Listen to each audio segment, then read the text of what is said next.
இரடியம் மோசடி வழக்கில் 300 பவுன் தங்க நகைகள் மற்றும் 40 லட்சம் ரூபாய் ரொக்க பணத்தை மோசடி செய்த பாதிரியார் மற்றும் மோசடி கும்பல் மீது நடவடிக்கை எடுக்க கோரி புகார் கொடுக்க சென்ற திருமணமான பெண்ணிடம் பணத்தை மீட்டு தருவதாக கூறி 1 லட்சம் ரூபாய் மதிப்புள்ள வெளிநாட்டு லேப்டாப் வாங்கியதுடன் புதிய ஆப்பிள் செல்போன் வாங்கி தரும்படியும் பாலியல் தொந்தரவும் கொடுத்த நெல்லை மாவட்ட இன்ஸ்பெக்டர் குறித்த செய்தி நமது நியூஸ் நவ் சேனலில் செய்தி வெளியானதால் பயந்து போய் லேப்டாப்பை திருப்பி கொடுத்து விட்டாராம்.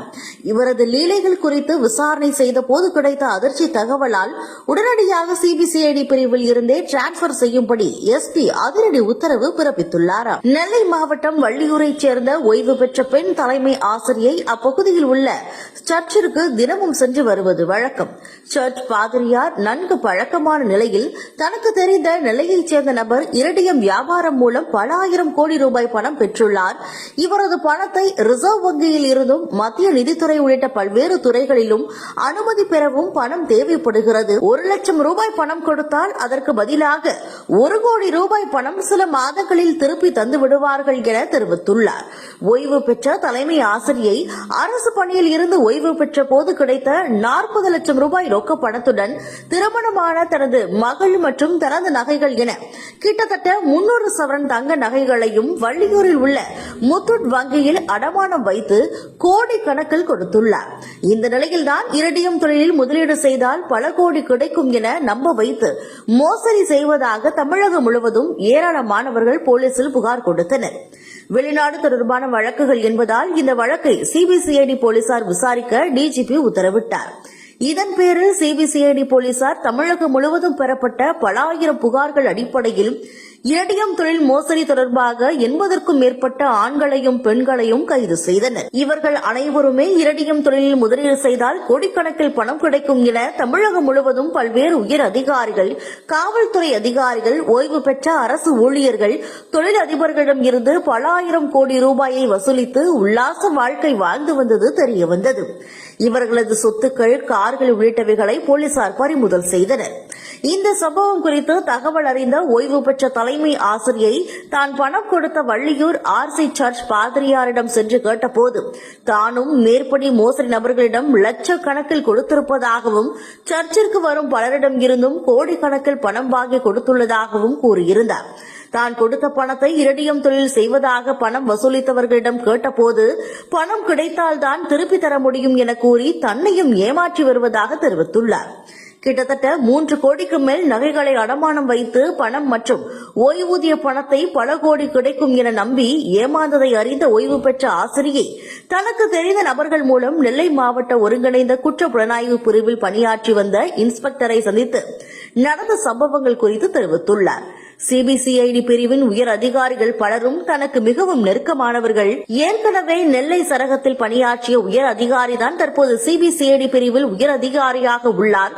அவர் மூலம் பணம் வாங்கி மோசடி செய்த கும்பலை கைது செய்து நகைகளை முதலில் மீட்டு தருவதாக கூறியுள்ளார். இவரது அறிவுரைப்படி நெல்லை சிபிசிஐடி அலுவலகத்தில் தலைமை ஆசிரியை புகாரும் கொடுத்தார். இவரை போலவே சர்ச் பாதிரியாரும் புகார் கொடுத்திருந்தார். உயர் அதிகாரியிடம் தான் பேசிவிட்டதாகவும் விரைவில் நகைகளை மீட்டுவிடலாம், இந்த வழக்கை விசாரிக்கும் அதிகாரிக்கு வெளிநாட்டு லேப்டாப் வேண்டும் என கேட்டுள்ளார். வேறு வழியில்லாமல் வெளிநாட்டில் வேலை பார்த்து வரும் மருமகன் மூலம் 1 லட்சம் ரூபாய் மதிப்புள்ள டெல் லேப்டாப்பையும் வாங்கி கொடுத்ததோடு இந்த வழக்கின் முன்னேற்றம் குறித்து தகவல் அறிய தனது மகளை நெல்லைக்கு சென்று ஆய்வாளரை சந்தித்து விசாரித்து வரும்படி கூறியுள்ளார். இதன்படி அந்த பெண் இன்ஸ்பெக்டரை சந்தித்த போது உயர் அதிகாரிக்கு வெளிநாட்டில் இருந்து லேட்டஸ்ட் ஆப்பிள் மொபைல் போன் வாங்கி கொடுக்க வேண்டும் என கேட்டுள்ளார். தன்னிடம் இருந்த பணம் முழுவதையும் இழந்து விட்டதால் பணத்தை மீட்டு தந்தால் ஐபோன் வாங்கி தருவதாக அந்த பெண் இன்ஸ்பெக்டரிடம் கூறியுள்ளார். இந்த வழக்கு தொடர்பாக சில தகவல்களை கேட்க வேண்டும் என கூறி அந்த பெண்ணின் செல்போன் எண்ணையும் இன்ஸ்பெக்டர் வாங்கியுள்ளார். சில நாட்கள் கழித்து பெண்ணை வர்ணித்தும் தன்னுடன் சந்தோஷமாக இருந்தால்தான் நகைகளையும் பணத்தையும் விற்றுத்தர முடியும் என வாட்ஸ்அப் மூலம் தகவலும் போனிலும் மிரட்ட தொடங்கியுள்ளார்.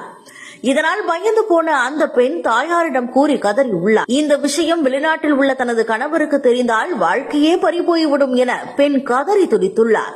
இந்த நிலையில்தான் தேர்தலை முன்னிட்டு சம்பந்தப்பட்ட இன்ஸ்பெக்டர் நெல்லையில் இருந்து தனது சொந்த ஊரில் சிபிசிஐடி பிரிவிற்கு இடமாற்றம் செய்யப்பட்டார்.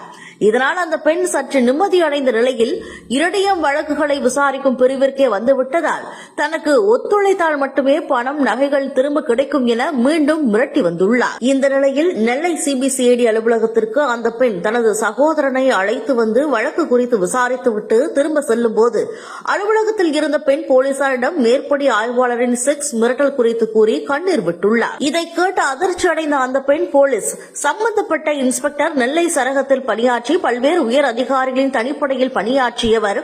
இதனால் பல்வேறு உயர் அதிகாரிகளின் தொடர்பு அவருக்கு உண்டு. மேலும் சிபிசிஐடியின் தற்போதைய அதிகாரியும் இன்ஸ்பெக்டருக்கு மிகவும் நெருக்கம். எனவே அந்த இன்ஸ்பெக்டர் மீது எந்த புகார் கூறினாலும் எந்த நடவடிக்கையும் இருக்காது என கூறி கைவரித்து விட்டார். இதனால் செய்வதறியாது திகைத்த அந்த பெண் தனக்கு நடந்து வரும் இந்த கொடூரம் குறித்து உறவினரான காவல்துறை அதிகாரியிடம் தெரிவித்துள்ளார். இந்த தகவல் அறிந்து நமது தி நியூஸ் நவ் சேனலில் செய்தி வெளியான நிலையில் இன்ஸ்பெக்டரின் இந்த கேவலமான செயல் குறித்து உயர் அதிகாரிகள் கவனத்திற்கு உளவுத்துறை அதிகாரிகள் கொண்டு சென்றனர். உடனே சிபிசிஐடி தென்மண்டல எஸ்பி மூலம் நடந்த சம்பவம் உண்மையா என விசாரிக்கும்படி உத்தரவிட்டனர். தென்மண்டல எஸ்பியும் இந்த புகார் குறித்து நெல்லை மாவட்ட சிபிசிஐடி பிரிவின் தற்போதைய இன்ஸ்பெக்டர் மற்றும் அலுவலகத்தில் பணியாற்றும் போலீசாரிடம் கேட்டபோது நடந்த சம்பவங்கள் உண்மைதான் என தெரிவித்துள்ளனர்.